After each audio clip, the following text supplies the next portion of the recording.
caríssimos irmãos, tudo bem? Muito bom que a gente pode estar juntos, né? Mais um dia de reflexão do Evangelho, as nossas terças-feiras. E para essa semana, eu gostaria de compartilhar com vocês algumas reflexões de um tema que aquece muito o nosso coração. Os nossos amigos, as nossas amizades, aquelas pessoas que a gente escolhe que caminhem com a gente, que a gente dá abertura, que façam parte da nossa vida, né? E aí, depois de tudo preparado, eu soube que coincidentemente hoje é dia do amigo. Eu não lembrava disso. Então acaba que fica um dia ainda mais propício para a gente refletir sobre o tema, né? E aí, o nosso ponto de partida é o livro Boa Nova, que fala, tem um capítulo, se eu não me engano, é o 12, que fala sobre amor e renúncia. E ali no começo, Jesus traz algumas questões bem importantes sobre a amizade. Então, depois de das assembleias populares, quando Jesus está se recolhendo, Simão procura ele, estava pensativo, né? E aí tem uma dúvida em que ele questiona então Jesus, né? Senhor, em face dos vossos ensinamentos, como devemos interpretar a vossa primeira manifestação, transformando a água em vinho? Não se tratava de uma festa mundana?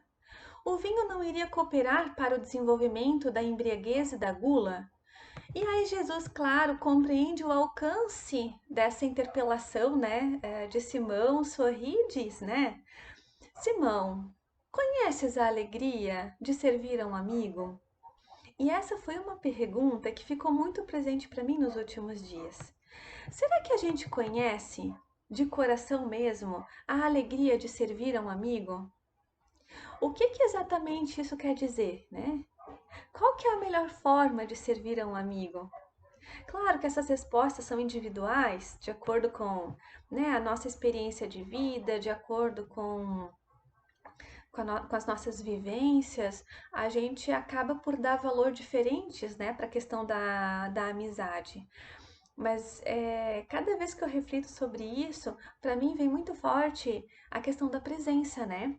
No sentido da gente querer vivenciar algo muito especial que de fato nos traz bastante alegrias, né? A amizade é isso, é algo muito especial que nos traz essas alegrias na vida. Para mim, é estar presente nas relações que você escolhe vivenciar, né? Porque sim, é através dessas relações que a gente consegue crescer, que a gente consegue, em última instância, exercitar o amor, né? Então, servir a um amigo sem esperar nada em troca, servir por sentir realmente essa vontade de servir é algo que nos auxilia muito no nosso crescimento, né? Na nossa evolução.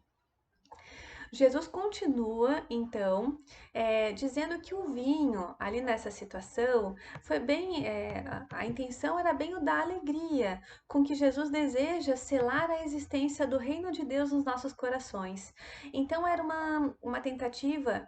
Né, de deixar claro que ele estava com os amigos e que ele ama a todos, né, de acordo com os costumes da época, enfim, né. E ele traz uma frase que marca muito, que é a seguinte: os afetos da alma são laços misteriosos que nos conduzem a Deus. Então, aquelas relações que nós sentimos uma profunda conexão, aquelas relações de sintonia, né, que nos movimentam para o amor, são os afetos que nós temos. E esses afetos nos conduzem a Deus, no sentido de que fazem a gente se aproximar desse amor mais supremo, desse amor mais puro, né? Porque com os amigos a gente costuma baixar um pouquinho a nossa guarda, a gente costuma ser quem nós somos de verdade, né? E também somos mais caridosos com os amigos. Nós perdoamos muitas coisas de coração mais aberto. Às vezes a gente pode até não concordar com as atitudes, pensar, talvez eu fizesse, poderia fazer diferente, mas a gente consegue praticar a indulgência. A gente dificilmente abre mão de um amigo que a gente tem dentro do peito, assim, aquele amigo verdadeiro. Né? O amigo erra, a gente está ali junto, né? Naquele aprendizado, naquela vivência dele. Então, claro, nos aproxima muito mais, nos conduzem muito mais a Deus. E Jesus complementa, então, ali no texto: saibamos santificar a nossa afeição, proporcionando aos nossos amigos o máximo de alegria. Seja o nosso coração uma sala iluminada, onde eles se sintam tranquilos e ditosos. Tenhamos sempre júbilos novos que os reconfortem. Nunca contaminemos a fonte de sua simpatia com a sombra dos pesares. As mais belas horas da vida são as que empregamos em amá-los, enriquecendo-lhe as satisfações íntimas. E aí eu lembrei, na minha adolescência, chamava muito a atenção a casa dos meus padrinhos. Sempre pensava assim, né? Puxa, é uma casa sem luxo nenhum, uma casa muito simples. É uma casa simples no interior de uma cidade pequena. Então a cidade já é pequena, lá no interior, uma casinha simples. E meus padrinhos sempre foram pessoas muito simples, muito humildes de verdade, assim. E me chamava a atenção assim que independente de qualquer coisa, a casa sempre estava cheia. Nos finais de semana era, né, saía um grupo, chegava outro, saía uma pessoa, chegava outra, sempre com muitas visitas ali, né? O que era diferente da minha casa, assim, né? Naquela época. E eu me perguntava sempre, o que que essas pessoas buscam ali? Né? Por que que as pessoas procuram tanto eles? E aí, claro, só mais tarde eu pude perceber que aquele era um lugar de fato iluminado. Eles conseguiam de alguma forma proporcionar essa alegria, onde as pessoas se sentiam bem, onde as pessoas se sentiam acolhidas, onde as pessoas se sentiam tranquilas, como o texto nos ensina, né? Então, ser este lugar, né, que a gente se refere ao lugar, a casa, né, mas ser esse lugar na sua atitude, no seu coração, onde se pode desenvolver os afetos da alma, nada tem a ver com posses, nada tem a ver com riquezas materiais, não tem nada a ver com questões materiais, né? É algo muito maior que isso. É algo que vem do teu coração, né? Algo que vem da tua atitude, que vem do teu jeito de ser com as pessoas, né? Então, a lição da casa dos meus padrinhos é uma lição que eu tenho até hoje bem guardada no meu coração, né? De ser esse lugar que ilumina, que acolhe, né? Acho que isso é bem importante. Ali ainda no livro Boa Nova, o Simão ainda pergunta, né? E como deveremos proceder quando os amigos não nos entendam? Ou quando nos retribuam com ingratidão? E aí Jesus pôs nele o olhar lúcido e respondeu: essa é uma lição muito valiosa.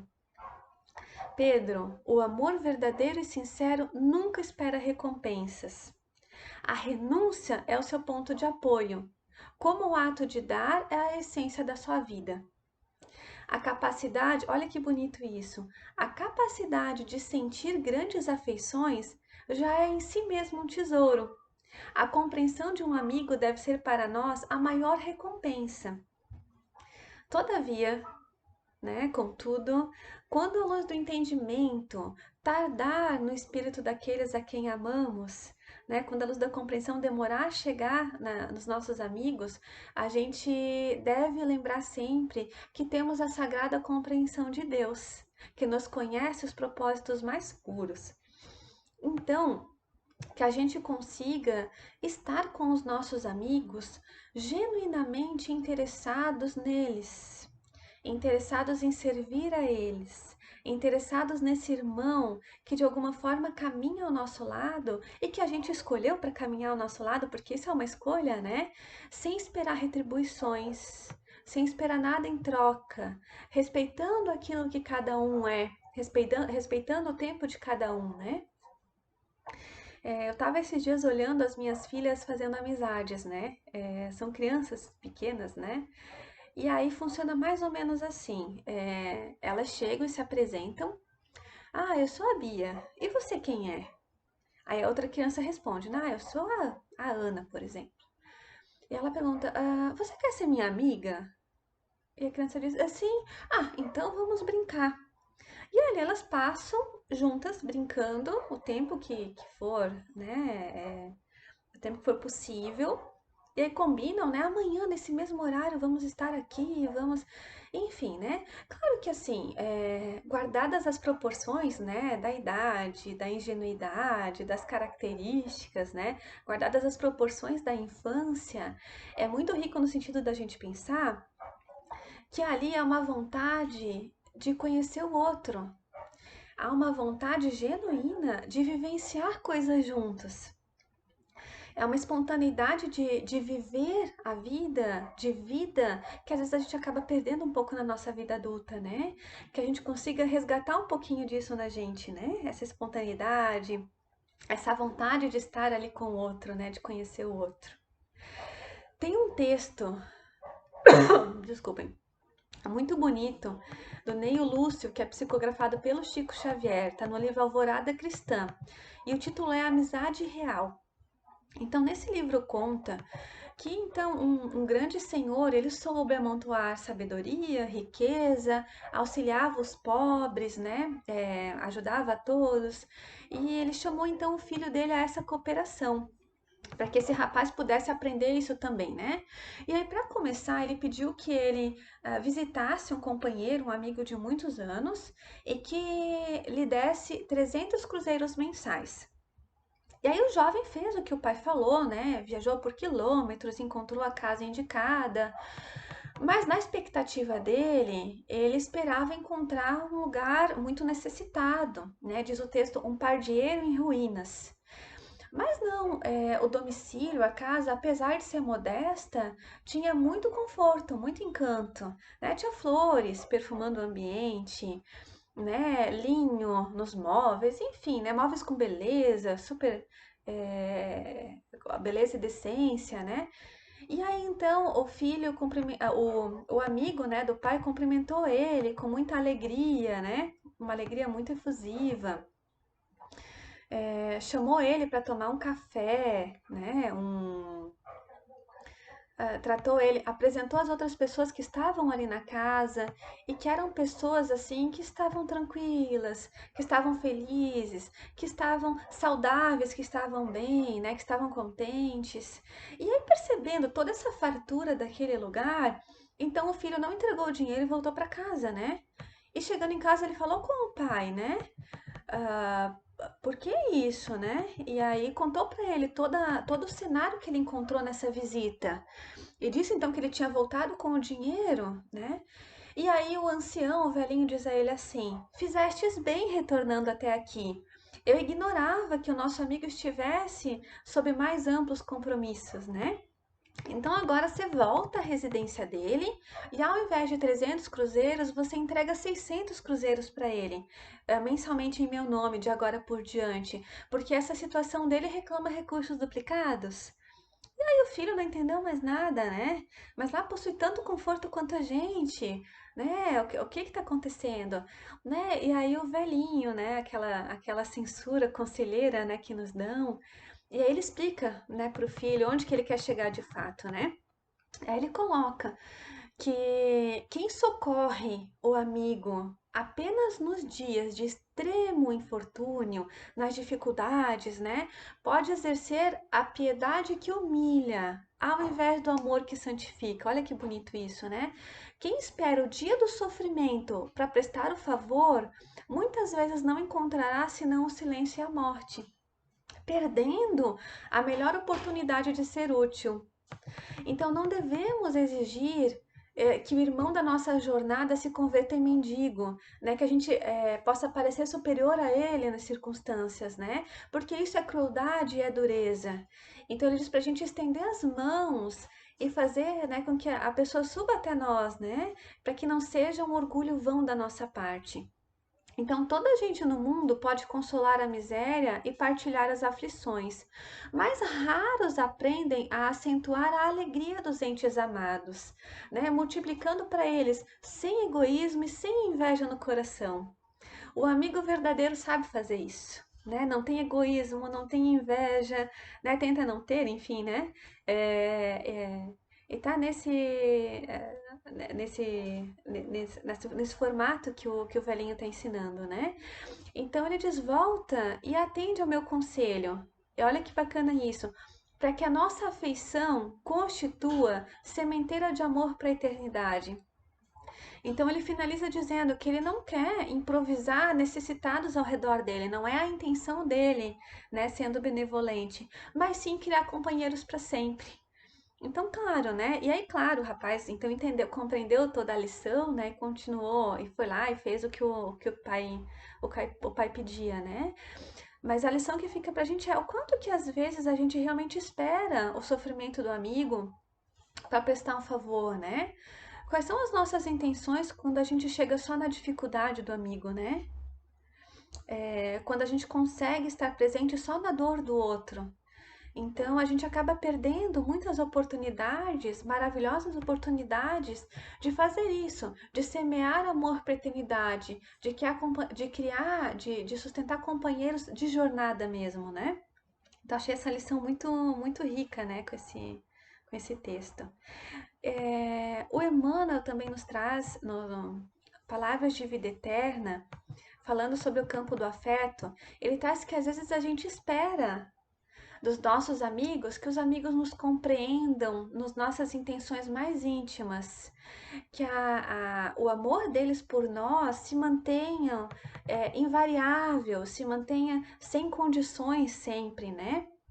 Que seja quais forem as circunstâncias, seja sempre um amor sublime, né? Que nos escute sem reclamar nos momentos mais duros, que nos releve todas as nossas faltas, todos os nossos erros, que não nos peça impostos de gratidão, né? Que não nos peça recompensas, que encoraje, que sustente nos dias tristes e que nos compartilhe vivências boas também, né? De contentamento nas horas de céu azul, Emmanuel nos traz, né? Então a gente acaba suspirando e ansiando o entendimento integral, a amizade perfeita, né?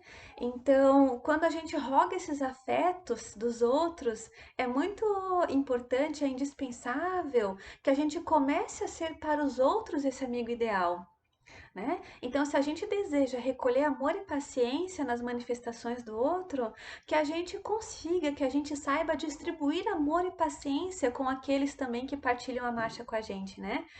Bondade gera bondade, abnegação gera abnegação, né? Então, que a gente seja para o outro esse ideal de amizade que a gente tem. A gente espera muito dos outros, mas a gente não consegue atender toda essa expectativa, né, da gente mesmo. Então, o convite é que a gente exerça e lembre sempre da máxima de Jesus, né? Amar ao próximo como a si mesmo, né? Amar ao nosso amigo como a si mesmo. Agir com os outros, agir com os nossos amigos como a gente gostaria que agissem com a gente, né? É a lição. Fazendo uma última referência a Emmanuel, que nos traz tantas lições oportunas, né? Ele faz também uma analogia com o plantar e o colher. E ele nos aconselha a examinar diariamente a nossa lavoura afetiva. Se a gente não está exigindo flores prematuras, frutos antecipados das pessoas e das nossas relações. Que a gente não esqueça da atenção, do adubo, né, para que isso germine de forma satisfatória, né, de forma bacana. Coloca-te na posição de planta em jardim alheio e, reparando os cuidados que exiges, não desdenhes resgatar as tuas dívidas de amor para com os outros, né? E aí ele aconselha a gente a imitar o lavrador prudente e devotado, né? Se a gente deseja atingir a colheita de grandes e preciosos resultados, a gente precisa estar atento a isso, né? Ao adubo, à presença, ao cuidado que a gente tem nas nossas relações. Então, assim como as plantas precisam de cultivo adequado, né, para poderem ter vida, né, fazer a vida, os amigos do nosso coração também precisam, né? E aí a pergunta é: como está o cultivo do seu jardim, né? Eu não sei quanto a vocês, mas estudando um pouco mais, né, aparece em mim um desejo muito grande, né, de dizer a algumas pessoas o quanto eu amo, né, de estar próximo de algumas pessoas, de dizer o quanto é importante ter tanta gente na caminhada, né, motiva a gente a melhorar o nosso cultivo, né. Então vamos cultivar com muito carinho, muito amor as nossas amizades? Esse é o convite que fica, né, para todos nós. Por hoje é só isso, muito obrigada, até a próxima, pessoal.